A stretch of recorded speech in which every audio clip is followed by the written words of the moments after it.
नमस्कार, हरिओम नमः शिवाय।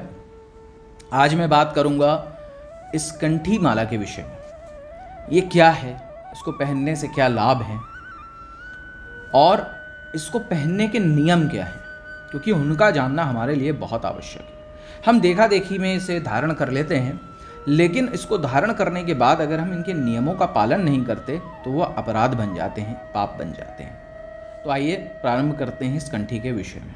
सर्वप्रथम जानते हैं ये कंठी है क्या और इसे कंठी क्यों कहते हैं। यह है वृंदासखी यानी तुलसी। तुलसी का जो वृक्ष सूख जाता है उसकी लकड़ी से इसके यह मोती बनाए जाते हैं और उससे यह माला का निर्माण किया जाता है। तो यह तुलसी की माला है। इसे कंठ में धारण किया जाता है, इसलिए इसका नाम है कंठी। कंठ हम इसे कहते हैं और ये यहाँ से चिपकी रहती है ऐसे। कंठ हमारे शरीर का बहुत महत्वपूर्ण अंग है। कंठ को दबा करके किसी के प्राण निकाले जा सकते हैं। गरुड़ पुराण में लिखा है कि जब व्यक्ति का अंतिम समय आता है तो उसके प्राण कंठ में जाकर के रुकते हैं। हम भोजन करते हैं तो वो कंठ के माध्यम से हमारे अंदर जाते हैं। हम किसी से भी वार्तालाप करते हैं, बातचीत करते हैं तो कंठ के माध्यम से करते हैं। कंठ से ही हमारी आवाज़ बाहर आती है। तो हमारे शरीर की बहुत महत्वपूर्ण चीज़ें जो हैं वो इस कंठ से ही ऑपरेट हो रही हैं, यहीं से जा रही हैं सारी।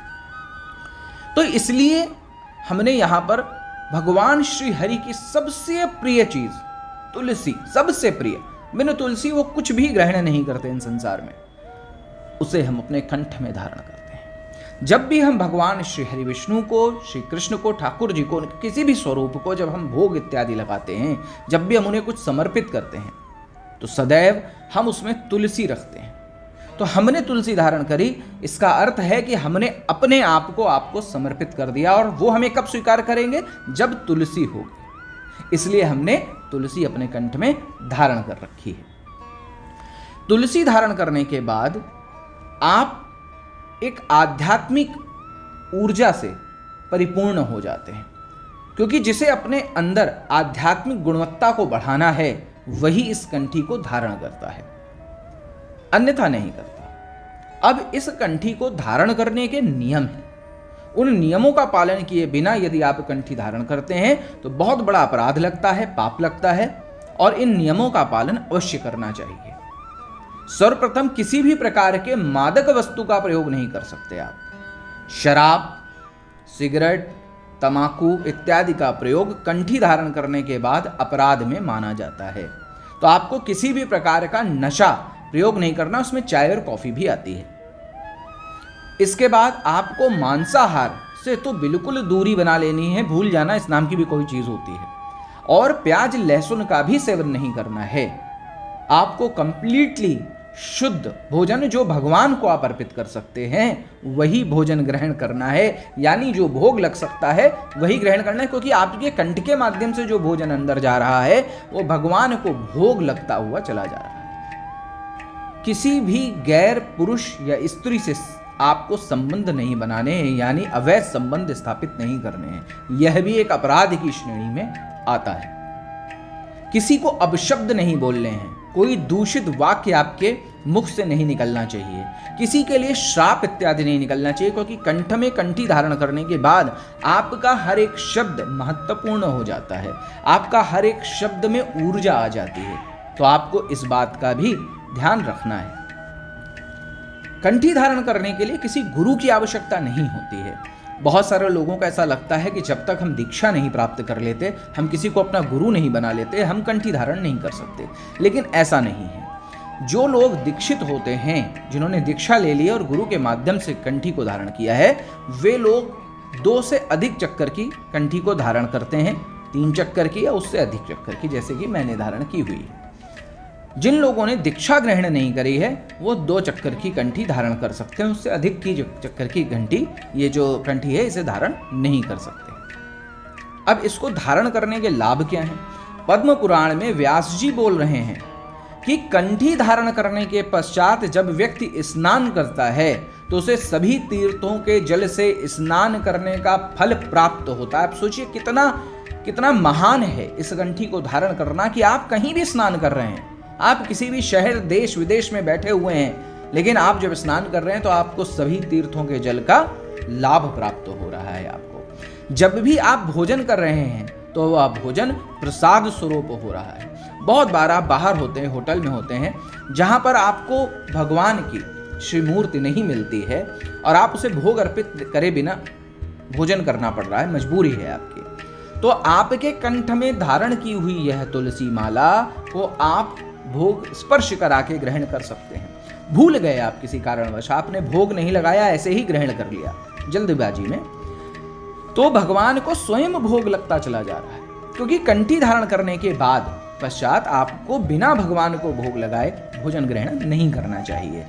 और भगवान को जब आप भोजन ग्रहण कराते हैं, जब उन्हें पवाते हैं, तो वह भोजन शुद्ध और पवित्र होता है सदैव, उसमें प्याज लहसुन नहीं होता, शुद्धता से बनाया गया होता है। तो वही शुद्ध भोजन आप भी पाते हैं, जिससे कंठी का मान सम्मान और कंठी का नियम बरकरार रहता है। कंठी धारण करने वाले व्यक्ति को यमदूत लेके नहीं जाते। कहते हैं जिसने कंठी धारण की हुई है और गोपी चंदन धारण किया हुआ है, उसे यमदूत हाथ भी नहीं लगाते, क्योंकि यदि वे उसे हाथ लगा दें तो भस्म हो जाते हैं। उन्हें बैकुंठ से आए भगवान श्री के दूत लेकर के जाते हैं और बहुत सम्मान से लेकर के जाते हैं। कुछ संत एक उदाहरण देते हैं, बड़ा अच्छा उदाहरण है, कि जैसे म्युनिसिपैलिटी के लोग आते हैं और आवारा कुत्तों को लेकर के पकड़ के लेकर के चले जाते हैं, लेकिन जिनके गले में पट्टा है उन्हें लेकर के नहीं जाते, उन्हें लगता है ये पालतू है। तो इसी प्रकार हम भगवान के पालतू हो चुके हैं और म्युनिसिपैलिटी वाले यानी यमदूत हमें लेकर के नहीं जाएंगे। हमें मृत्यु के समय कष्ट नहीं होता, आकस्मिक मृत्यु के जो परसेंटेज है वो बहुत कम हो जाती है, क्योंकि आकस्मिक मृत्यु होना आपके प्रारब्धों के कारण होती है। लेकिन इसको धारण करने के बाद अगर आकस्मिक मृत्यु हो भी गई तो उससे आपका तब भी बैकुंठ में आपको वास मिलता है, बैकुंठ जाने के लिए मिलता है। कहते हैं अंत समय में जब आपके प्राण इस कंठ में आकर के रुक जाते हैं और आपने कंठी धारण की हुई है, तो व्यक्ति को अंतिम समय में होने वाले कष्ट नहीं होते, क्योंकि अंतिम समय में जब कंठ में आपके प्राण आकर के रुकते हैं तो गरुड़ पुराण ऐसा बोलता है कि लाखों बिच्छुओं के काटने पर, डंक लगने पर जिस प्रकार की पीड़ा हो, उस प्रकार की पीड़ा का अनुभव उस मरने वाले व्यक्ति को होता है, लेकिन कंठी धारण करने से वह पीड़ा से आपको मुक्ति मिलती है। कहते हैं कंठी धारण किए हुए व्यक्ति को, जिसने कंठी धारण की हो, जिसने गोपी चंदन धारण किया हो, और अगर आप किसी शुभ कार्य के लिए जा रहे हैं और ऐसा व्यक्ति दिख जाए तो आपका वह कार्य शुभ हो जाता है। कंठी धारण किया हुआ व्यक्ति जहाँ पर भी बैठता है, गोपी चंदन लगाया हुआ व्यक्ति जहाँ भी बैठता है, वह स्थान बैकुंठ के समान हो जाता है, वह स्थान पवित्र हो जाता है। ऐसे व्यक्तियों के दर्शन मात्र से आपको अच्छे फलों की प्राप्ति होती है। एक और महत्वपूर्ण बात है कि कंठी धारण करने के बाद श्राद्ध और 13वीं का जो भोजन है उसे आप ग्रहण नहीं कर सकते हैं। आपको ये अवॉइड करना होगा, आपको ये ध्यान रखना होगा कि किसी का भी श्राद्ध और 13वीं हो रही है तो उसका भोजन नहीं पाना है आपको, क्योंकि आप जब कंठी धारण कर लेते हैं तो सिर्फ आपको श्रीहरि का भोग जो लग चुका है उसको ही आप ग्रहण कर सकते हैं। आपको किसी भी प्रकार के सांसारिक प्रपंच से बचना है, क्योंकि आप जब भी किसी सांसारिक प्रपंच में बैठेंगे, बातचीत करेंगे, तो आपके मुंह से अपशब्द निकलने का डर रहता है, आपके मुख से गलत बातों के निकलने का डर रहता है। तो आप जब भी कहीं कोई प्रपंच कर रहा है, किसी भी प्रकार की बात कर रहा है, तो आप वहाँ पर आप अपने इष्ट का नाम जप कर सकते हैं, ताकि आप उस प्रपंच को सुनने से, उसका हिस्सा बनने से बच सकें।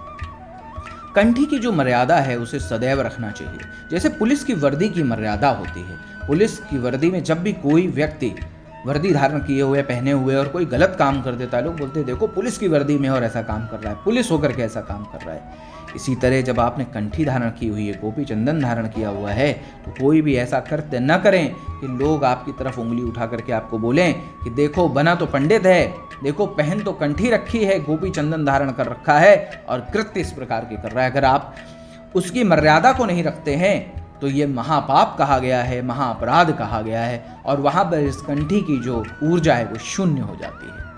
कंठी को धारण करने की विधि ये है कि कंठी को आप किसी भी स्थान से खरीद लें जहाँ पर आपको लगता हो कि ये ओरिजिनल तुलसी है। उसको लेने के बाद यमुना के जल से या गंगा के जल से आप उसे स्नान कराएं। उसके बाद ठाकुर जी को समर्पित करें, ठाकुर जी को पहनाएं सर्वप्रथम।